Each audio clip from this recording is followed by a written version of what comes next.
بسم اللہ الرحمن الرحیم۔ محترم دوستو، پانی کتنی معمولی اور سادی سی چیز نظر آتی ہے، مگر حیات کے لیے کتنی لازمی چیز ہے۔ اس کے بغیر زندگی کا کوئی تصور ہی نہیں کیا جا سکتا۔ اللہ تبارک و تعالی خود قرآن میں ارشاد فرماتے ہیں، وَجَعَلْنَا مِنَ الْمَاءِ كُلَّ شَيْءٍ حَيٍّ، یعنی ہم نے ہر چیز کو پانی سے حیات بخشی ہے۔ محترم دوستو، زمین کا 71% حصہ پانی ہے، تو انسانی جسم کا بھی بڑا حصہ پانی ہی ہوگا۔ تمام نباتات کو غذا پانی ہی کے راستے سے حاصل ہوتی ہے، اور حیوانات بھی بغیر پانی کے زندہ نہیں رہ سکتے۔ عجیب بات ہے کہ پانی دو گیسوں کا مرکب ہے، ایک آکسیجن جو جلنے میں مدد دیتی ہے، اور دوسرے ہائیڈروجن جو خود جلتی ہے، مگر پانی نہ جلتا ہے اور نہ جلنے میں مدد دیتا ہے، بلکہ جلتی ہوئی چیز کو بجھا دیتا ہے۔ ایک عجیب نظام اللہ تعالیٰ کا یہ ہے کہ پانی اپنی تینوں حالتوں میں پایا جاتا ہے، یعنی ٹھوس، مائع اور گیس۔ تینوں حالتوں میں اس کا استعمال جدا جدا بھی اور ضروری بھی ہے۔ عام حالت میں تو یہ پانی ہے۔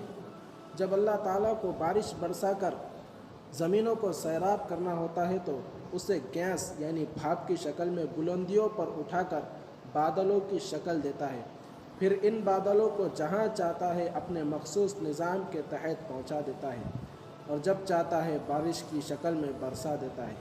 کبھی چاہتا ہے تو بھاپ سے ڈائریکٹ ٹھوس یعنی برف بنا کر برساتا ہے، جس کو انسان برف باری کے نام سے جانتا ہے۔ پانی کی ایک عجیب و غریب خاصیت یہ ہے کہ وہ دوسرے تمام عناصر کے معمول کے خلاف رویہ رکھتا ہے، جو اللہ تعالیٰ کی قدرت اور اس کی عظمت کی نشانیوں میں سے ہے، مگر عام لوگ اس سے واقف نہیں ہیں۔ پانی کا ایک بہت بڑا نفع یہ ہے کہ سرد ممالک میں جب درجہ حرارت 0 سے کم ہو جاتا ہے تو تالاب، دریا، جھیل اور تمام پانی کے ذخائر میں اوپر کا پانی برف بن کر نیچے کے پانی کو برف بننے سے محفوظ رکھتا ہے، جس کی وجہ سے تمام آبی جاندار زندہ رہتے ہیں، اور آمد و رفت جو پانی کے جہازوں سے ہوتی ہے وہ بھی چلتی رہتی ہے، ورنہ برف میں تمام آبی جاندار مر جاتے ہیں، اور برف پگھلنے پر یہ جانور سڑتے اور ساری فضا کو خراب کر دیتے، اور زندگی دو بھر ہو جاتی ہے۔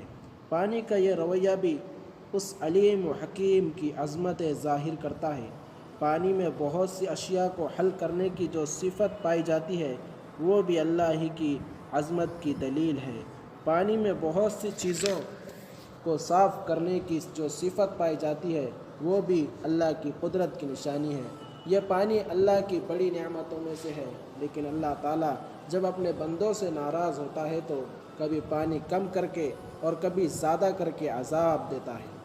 پانی کو کم کرنا چاہے تو بارش کو روک لے اور زمین کے پانی کو خشک کر دے، تو کون سی طاقت ہے جو بارش برسا دے، اور کبھی اپنے خزانے کے منہ کھول دیتا ہے تو اتنا برساتا ہے کہ فصلیں برباد ہو جاتی ہے، ندیوں میں سیلاب آتے ہیں اور آبادیوں کو بہا کر لے جاتے ہیں، بستیاں تباہ ہو جاتی ہیں۔ نوح علیہ السلام کی قوم کو پانی ہی کا عذاب دیا گیا تھا۔ زمین سے بھی پانی ابل رہا تھا اور آسمان سے بھی پانی ابل رہا تھا، پہاڑ کی چوٹیاں تک پانی میں ڈوب رہی ہوئی تھی۔ اس زمین کا 71% حصہ پانی ہے۔ اللہ تعالیٰ کے پاس ہر چیز کے لامحدود خزانے ہیں۔ زمین اور آسمان کے درمیان کا پانی ایک دریا ہے جو اتنا بڑا ہے کہ اس میں یہ زمین تنکے کی حیثیت رکھتی ہے، اور مخفی خزانے جن کی ہمیں خبر ہی نہیں، اللہ ہی جانتا ہے۔